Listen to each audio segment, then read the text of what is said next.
Hey guys, I'm here to review the 5th episode of the book of Boba Fett, The Mandalorian Returns. This is an episode of two halves, the first half being an absolute lore dump in terms of Mandalorian history, the Purge, the Darksaber, while the second half was an absolute love letter to the Phantom Menace.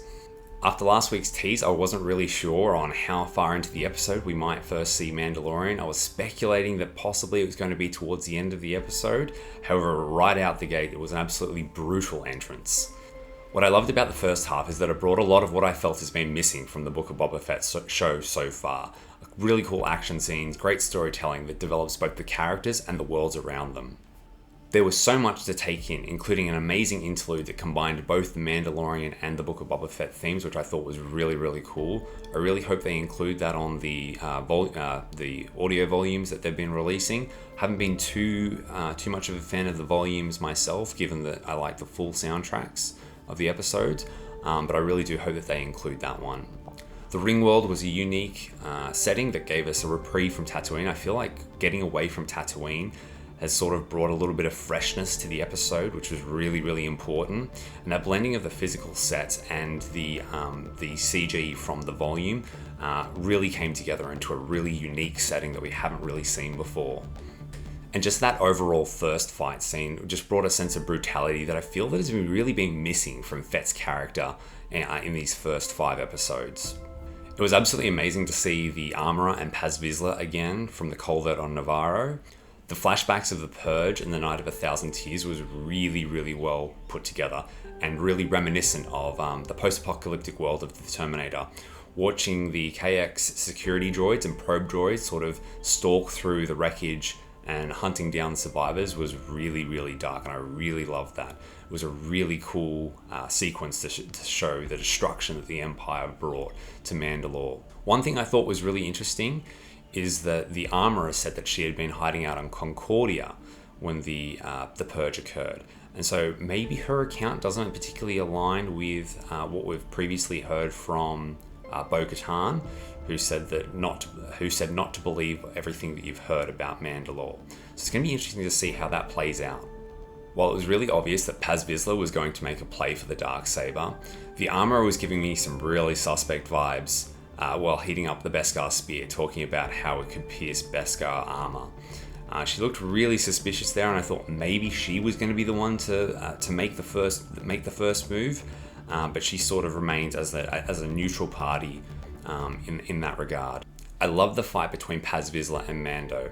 It didn't feel overly choreographed, which I really, really liked, and I liked that the Darksaber had a weight to it, almost like Excalibur, where the Chosen One must be strong in both body and mind. I thought that was really interesting, especially with the story that we've got of who will be the one to unite the Mandalorians. I thought that was really, really interesting.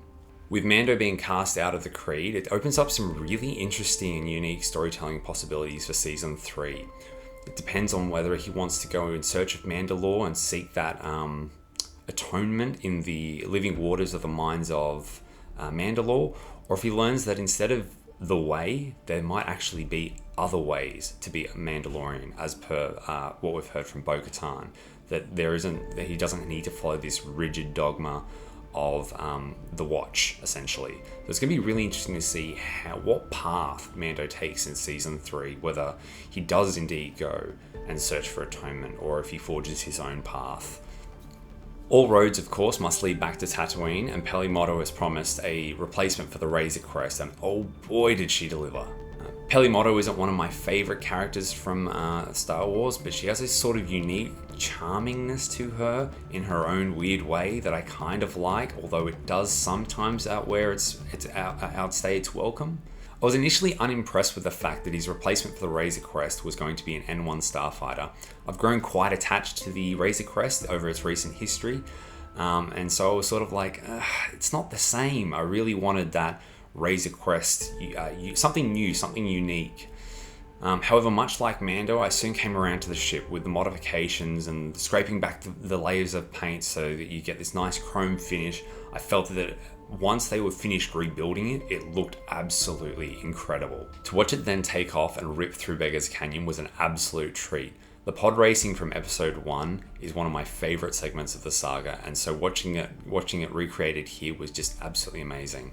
While I absolutely loved this episode, the question that I was left with was, did this episode belong in the Book of Boba Fett, or should it have been a Season 3 premiere of The Mandalorian? After thinking about it for a couple of days, my short answer is no, at least not yet. That could change depending on how different aspects of this episode might play into the final 2 episodes of the Book of Boba Fett. Will the Darksaber become an important factor in the finale? Could Boba have some role in reclaiming Mandalore? We'll have to wait and see how it all plays out, but at this stage, it feels sort of disconnected. With pacing being a major criticism of the present day story, with only 2 episodes left, this episode sort of acts like a little bit of a speed bump when the present day Fett story should be trying to build as much momentum as it can leading up towards the finale. The other issue is that we have an episode where our protagonist is absent, and the protagonist from another show essentially plays out the role that we were hoping this show was going to provide. A bounty hunter in their prime, visiting unique worlds with brutal and amazing action scenes, and we haven't really got that yet. Unfortunately, I think it's a bit of an indictment on the storytelling of this season, when by all accounts, this appears to be people's favourite episode of the show, despite Fett's absence.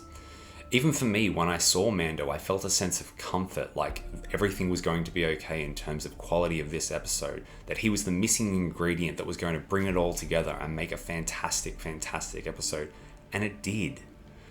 If this is the approach that LFL wanted to go down, I think they should have potentially rebranded the shows under a banner of some sort, such as Star Wars Mandalore, The Mandalorian, or Star Wars Mandalore, The Book of Boba Fett. That way it all sort of plays into, this is one overall story within the Star Wars universe, but these chapters are going to focus on Mandalorian. These chapters are going to focus on Boba Fett. Sort of like Game of Thrones in the books, where different chapters follow different characters and different perspectives. As mentioned, there could be aspects of this episode that we don't think will have significance in the Book of Boba Fett, that may very well. The Darksaber could come into play, potentially maybe the Klatooinian that Mando murdered at the start of the episode. Maybe he's related to the one that Fett's been interacting with, and that causes some issues. We don't know. We'll have to wait and see how it all plays out. I'm really unsure as to where the next 2 episodes are going to go. Will we follow Mando and Boba Fett and Fennec revisiting Grogu, or will we focus on the story at hand where Fett's dealing with the Pikes? It's going to be interesting to see how they weave those 2 narratives together, if they do at all, or if the Grogu side of things gets left to Mando Season 3. We'll just have to wait and see. Till then, guys, leave a comment on what your thoughts were on Episode 5 of the Book of Boba Fett, The Mandalorian Returns, and I'll talk to you then. See ya!